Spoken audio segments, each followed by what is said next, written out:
I transmigrated as a royal spy chef to kill the blind emperor. I healed his eyes. Now he's obsessed. Hello, everyone. Before we begin today's story, I have a small favor to ask. Please hit the subscribe button and turn on the notification bell so you never miss our channel's new videos. It is quick, it is free, and it is the best way to support us in bringing you more dramatic and emotional stories like this one. Your support truly means the world to us. Before we begin, tell us in the comments where in the world you are watching from and what time it is where you are right now. We love seeing how far these stories travel and knowing who is joining us today. Now, let's begin today's story. If I served the emperor the meal prepared for him, I might complete my mission before sunset, but I would also become a murderer in a world I had entered less than an hour ago. Julian Mercer stared at the silver tray on the counter while memories that were not entirely his own crowded his mind. Yesterday, he had known electric ovens, grocery stores, and a life with no emperors. Now he stood inside an enormous royal kitchen wearing the uniform of a 27-year-old Omega chef whose memories insisted that failure meant exposure as a spy. A sealed letter hidden inside his coat contained 4 words from Royal Intelligence Minister Malcolm Voss. Continue exactly as instructed. Julian looked at the prepared ingredients again. Something was wrong. The original Julian had been ordered to add a ceremonial powder to Emperor Adrian Crow's meals, supposedly to make the blind emperor easier to eliminate over time. Julian knew nothing about this world's medicine, and that was precisely why he refused to use it. He could not identify the powder, verify its safety, or trust the man who supplied it. So he discarded the planned recipe and started over. He chose ingredients he could recognize, prepared a simple vegetable broth with rice and roasted chicken, and avoided every unfamiliar additive in the royal cabinet. 40 minutes later, Julian carried the meal into Adrian's private dining room. The blind emperor sat alone beside a tall window. He was an alpha in his early 30s. Dressed in dark formal clothing, his posture straight and composed. His eyes were open but unfocused. Nothing about him suggested helplessness. Before Julian had crossed half the room, Adrian spoke. You changed the recipe. Julian nearly stopped walking. Yes, Your Majesty. You also changed your shoes. Julian glanced down. How did you know? Your footsteps are quieter. Adrian tilted his head slightly. And you hesitated outside the door for 3 seconds. Julian set the tray down. The emperor inhaled once. No ceremonial spice. I decided the meal did not need it. Interesting. Adrian lifted the spoon, tasted the broth, and remained silent long enough for Julian's heartbeat to become uncomfortable. Why? Why what, Your Majesty? Why change a meal you have prepared the same way for months? Julian's borrowed memories offered several excuses, but every one sounded dangerous. I examined the ingredients and realized I could not personally verify that everything being added was necessary. Adrian placed the spoon down. So you removed what you could not verify? Yes. Without permission? Yes. Adrian's mouth curved faintly.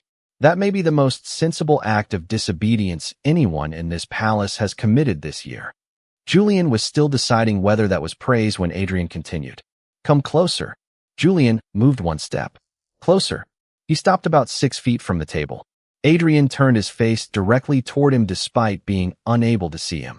Your breathing changed when I mentioned the spice. Julian said nothing. You are frightened, Adrian observed. But not of me. That was far too accurate. Julian remembered everything he had been told about Adrian Crow. Ruthless. Suspicious. Impossible to deceive. The irony was becoming obvious. Julian had been sent to exploit a blind man who noticed more than everyone around him. Adrian picked up the spoon again. This tastes better than yesterday. Thank you, Your Majesty. That was not a compliment. Julian swallowed. Adrian's voice became quieter. It was a question. I do not understand. Then I will make it simpler. Adrian turned toward the exact place Julian stood. For months, my chef has followed instructions without changing so much as an ounce of seasoning. Today he walks differently, speaks differently, removes an ingredient he previously defended, and suddenly seems concerned about whether my food is safe. Julian felt the sealed message from Malcolm Voss against his chest. Adrian could not possibly know the truth. Then the emperor said the one thing Julian was least prepared to hear. Tell me, Julian, what happened to the chef who wanted me dead yesterday? Julian's first instinct was to deny everything. But Adrian Crowe had already demonstrated that ordinary lies would not survive 5 minutes in the same room with him. If you believed your chef wanted you dead yesterday, why did you keep eating his food? Adrian calmly took another spoonful of broth. Because suspicion is not evidence, and replacing you would warn whoever gave you instructions. Julian stared at him. The Emperor could not see his expression, yet somehow Julian felt exposed. Then why keep me now? Because today you made a different choice. Adrian set the spoon down. I want to know why. Julian could not explain transmigration without sounding impossible, so he offered the safest truth. I looked at what I was supposed to serve you and decided I would not give another person something I could not verify as safe. Adrian remained silent. That answer will do for now. Julian blinked. For now. You are still my personal chef. You are keeping me. You removed something questionable from my meal. Firing you would be an unusual reward. By the next morning, Julian had access to Adrian's kitchen records from the previous year. He expected royal menus. Instead, he found a pattern.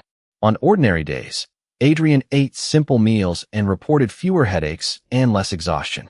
After ceremonial dinners, his symptoms became noticeably worse. Julian compared those dates with ingredient inventories. One additive appeared repeatedly, a dark ceremonial spice supplied exclusively through the Imperial Medical Office. He stopped using it. 3 days later, Adrian summoned him after breakfast. My headache is gone. Julian froze. Completely. For the first morning in months. Adrian turned toward Julian's footsteps. You already suspected the food. I suspected a pattern. That is different from knowing the cause. Adrian smiled faintly. Good. People who confuse suspicion with certainty are dangerous. Julian began keeping careful notes. He changed only one variable at a time, refusing to pretend cooking could explain Adrian's blindness. The Emperor noticed everything.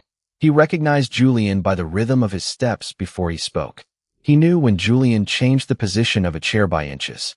He could identify herbs by scent and tell whether Julian was nervous from the pauses between his words. One evening, Julian found Adrian alone beside an open balcony door. Everyone keeps telling me what blindness prevents me from knowing, Adrian said.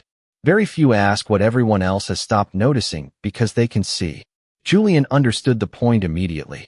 The court sees your meals every day, so nobody questions them. And you did. Because I do not trust routines merely because they are old. Adrian turned toward him. That may be why you are still alive in this palace. The words sounded threatening, but his tone was almost warm. Julian placed the evening tray on the table. No ceremonial spice again. No. Good. Adrian tasted the meal, then asked, What color is the sky tonight? Julian looked through the balcony doors. Deep blue near the horizon, almost black above it. There is a thin orange line where the sun disappeared. Adrian listened with unexpected attention. You describe things differently from the others. How? They describe what they think a blind man wants to hear. You describe what is actually there. Julian did not know how to answer that. Then Adrian added quietly, Keep doing that.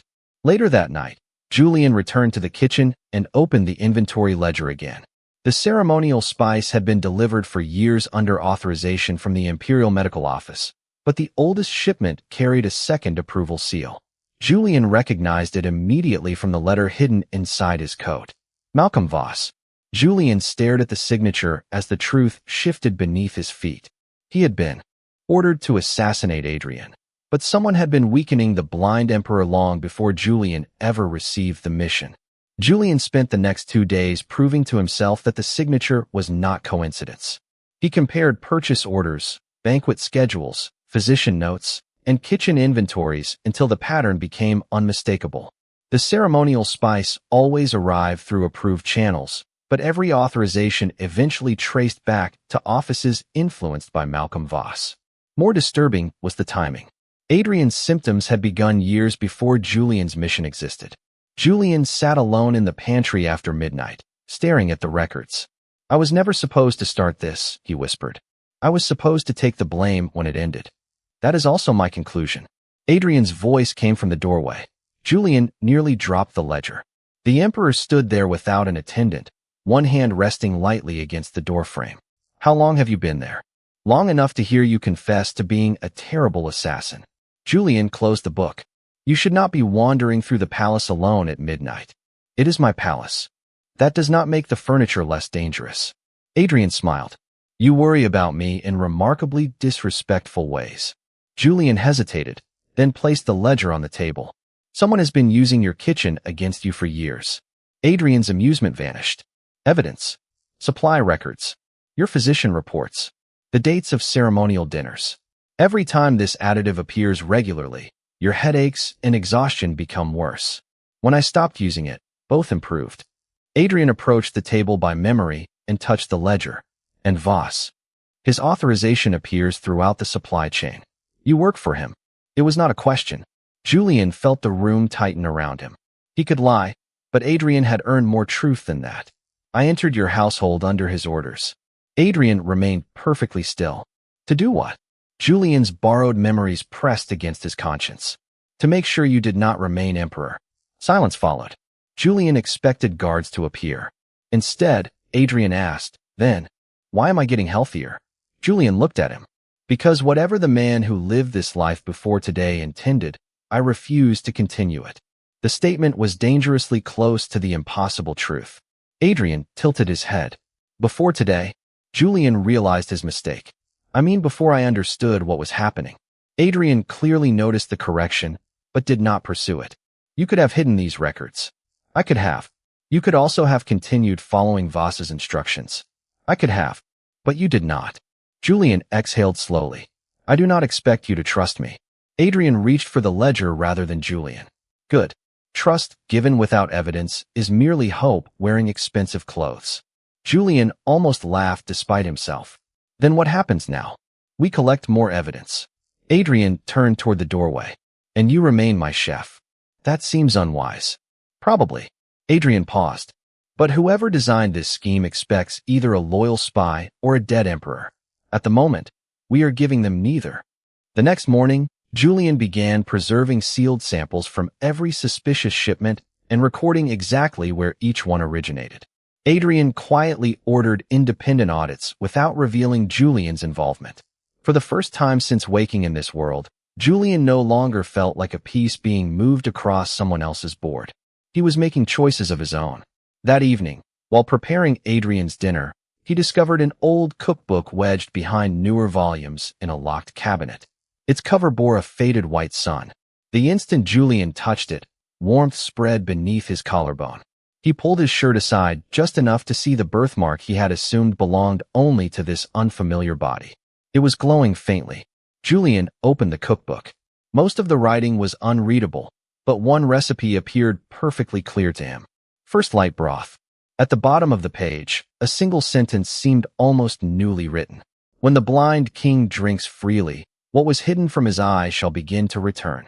The days after Lino remembered my name felt different, as if the invisible wall between our past and present had finally begun to crack. He did not demand answers. He did not pressure me to explain 7 years of silence. Instead, he stayed close, quietly learning the pieces of a life he had missed. Every morning, he arrived at the bakery before sunrise, carrying fresh supplies from the market and watching the twins prepare for their day with a mixture of wonder and sadness. I could see the questions in his eyes, but I could also see his patience. That was the part of him I remembered. The alpha who had always protected with kindness before the world took that kindness away. Nico and Leo slowly accepted him in their own ways. Nico asked endless questions about the forest, the pack, and the stories behind the books Lino carried. Leo was quieter, watching every expression and every movement, as if trying to understand a puzzle only he could see. One afternoon, while the twins played near the garden behind the bakery, Lino sat beside me on the wooden steps. For a long moment, neither of us spoke. The air carried the scent of fresh bread, flowers, and the peaceful rhythm of a town that had become our home. I lost so much time, he finally said. His voice was softer than I had ever heard. I know. I answered, my hands tightening around the cup of tea I held. But I was afraid. He lowered his gaze. You thought I would not believe you. I looked toward the twins, who were laughing together beneath the afternoon sun. I thought you were gone forever. I thought protecting them meant keeping them away from everything connected to the past. Lino was silent for a while. Then he said, you protected them because you loved them. I could never blame you for that. Those words reached a place inside me that had stayed guarded for years. I had prepared myself for anger. I had prepared myself for rejection. I had never prepared myself for understanding. That evening, Lino stayed for dinner. The twins sat between us, telling him every detail of their day as if he had always been part of their routine. Watching him listen, watching him smile at their stories, I realized something had changed. We were no longer trying to recover the life we lost. We were building something new, from the pieces that remained. But as the night grew quiet, a message arrived that changed the atmosphere completely. The past we had tried to leave behind was moving closer again, and this time, we would have to face it together. The message on Lino's phone came from the Silverwood Pack Council, a group that had spent years searching for the alpha who disappeared after the accident that changed everything. They were not asking him to return immediately. They were asking him to meet and discuss the future of the pack, the responsibilities he once carried, and the questions surrounding the years he had lost. I watched his expression change as he read the words. The warmth from moments earlier faded into a quiet seriousness. For a second, I saw the alpha from my memories, the leader who carried the weight of many people on his shoulders. "You do not have to go," I said softly. Lino looked at me, surprised by my words. "You mean that?" I nodded. "For 7 years, I made choices because I thought I had to protect our children alone. You deserve the chance to choose your own path now." He looked toward the twins playing nearby. "And what about them?" I smiled sadly. "They need a father who chooses to be there, not someone who stays because he feels trapped by responsibility." Those words stayed between us. The next morning, Lino left for the council meeting. The bakery felt strangely quiet without him. The twins noticed too. Nico kept checking the window, while Leo quietly asked when their father would return. Hearing that word still felt unfamiliar. Father, a word I had once dreamed of and then buried. When Lino returned 2 days later, he did not come with the cold authority of a pack leader. He came carrying a small wooden box filled with old family memories that had been recovered from the Silverwood archives. Inside were photographs, handwritten letters, and a small journal he had written before everything changed. I opened the journal carefully, afraid of what I might find. Instead, I found pages filled with dreams of a future family. Simple things. A home near the forest, morning walks, teaching our children how to read, celebrating birthdays together. The life he had imagined was the same life I had secretly hoped for.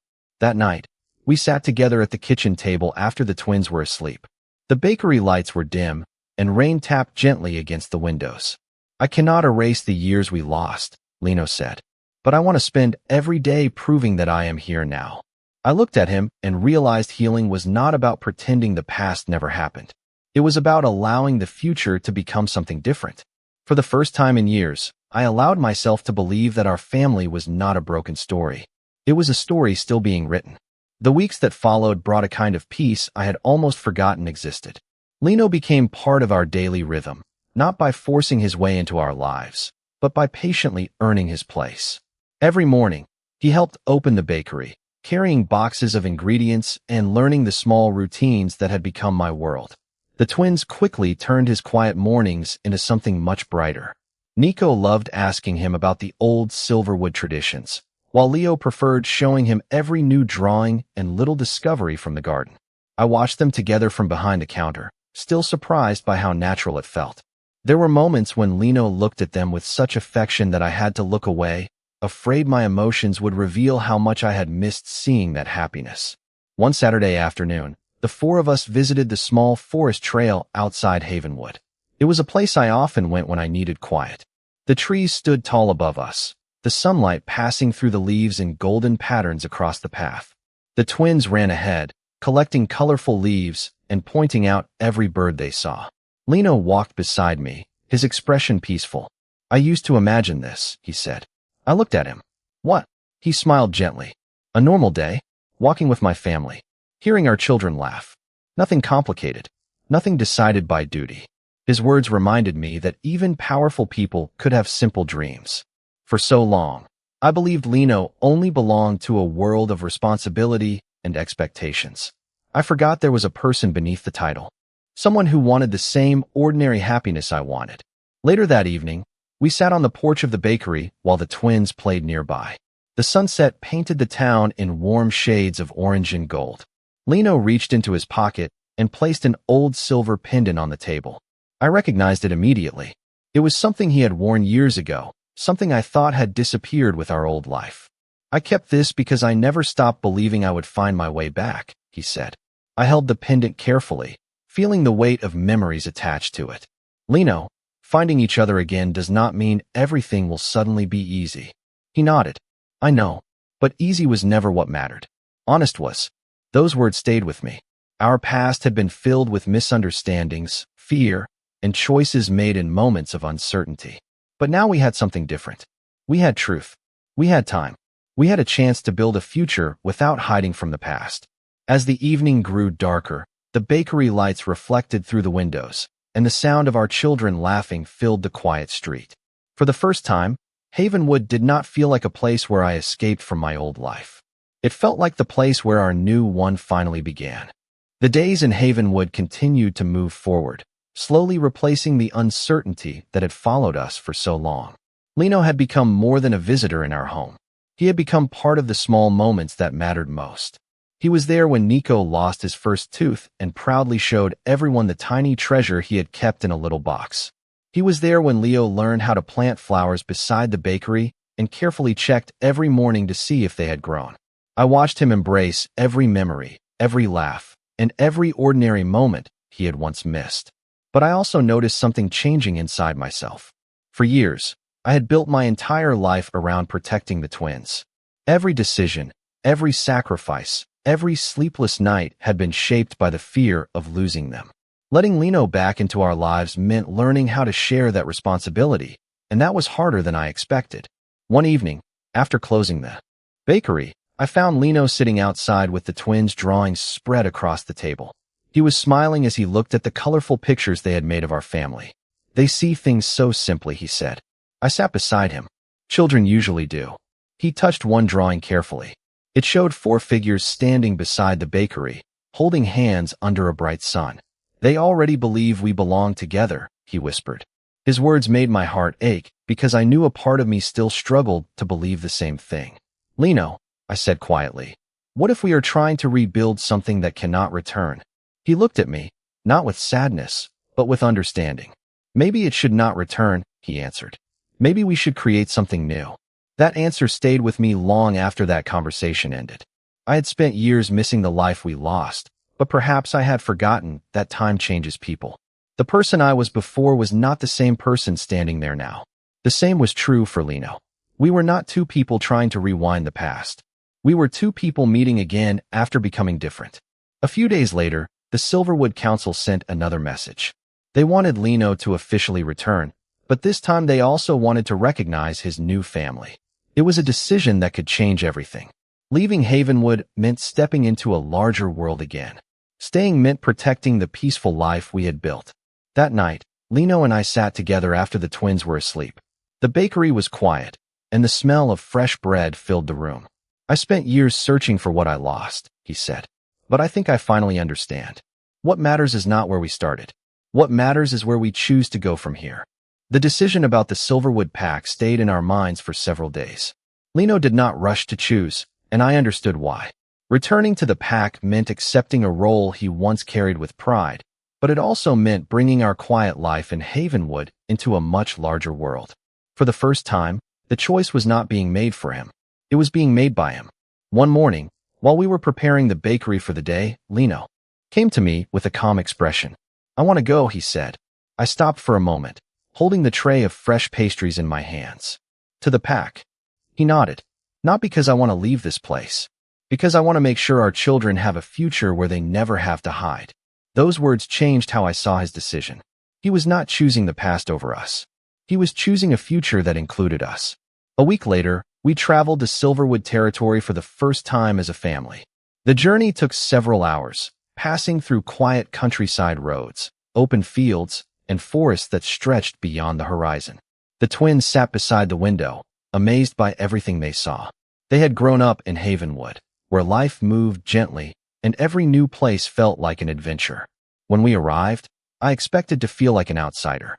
Instead, the members of the pack welcomed us with warmth and curiosity. They did not look at the twins as symbols of a legacy. They looked at them as children. They did not look at me as someone who had disappeared. They looked at me as the person who had protected Lino's family during the years he was gone. That acceptance meant more than I could explain. During the gathering with the council, Lino stood beside me and the twins. His voice was steady as he introduced us. "This is my family," he said. "The reason I remember who I am." I felt the weight of those words. For years, I believed I had taken something away from him by keeping our children hidden. But standing there, I realized I had also protected the most important part of his life. After the meeting, Lino showed us the old Silverwood home where he had grown up. The place was beautiful, but what surprised me was how different he seemed inside it. He was not the distant leader everyone described. He was simply a man remembering where he came from while finally understanding where he belonged. That evening, as we watched the sunset over the forest, the twins played nearby while Lino held my hand. "I spent so long trying to find my way back," he said softly. "But maybe I was not searching for a place. Maybe I was searching for this moment." I looked at our children, our new beginning, and the life waiting ahead. For the first time, I no longer feared tomorrow. I welcomed it.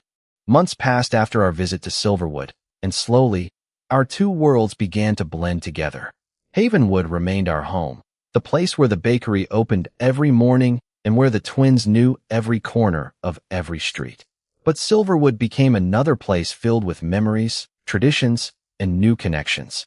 Lino learned how to balance both sides of his life. He was no longer trying to become the person he was before.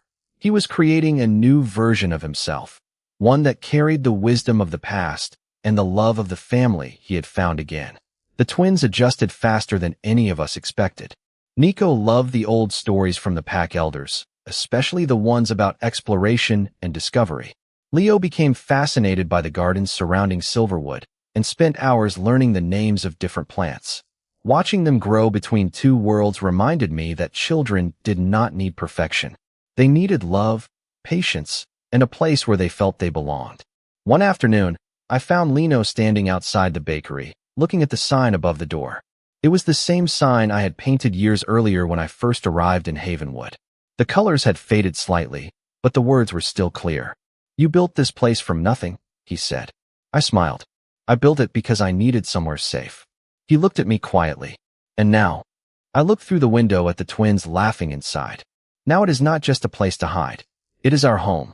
That evening, Lino surprised me by bringing the twins to the garden behind the bakery. There were small wooden boxes arranged beneath the trees. Inside were letters, drawings, and memories from the years we spent apart.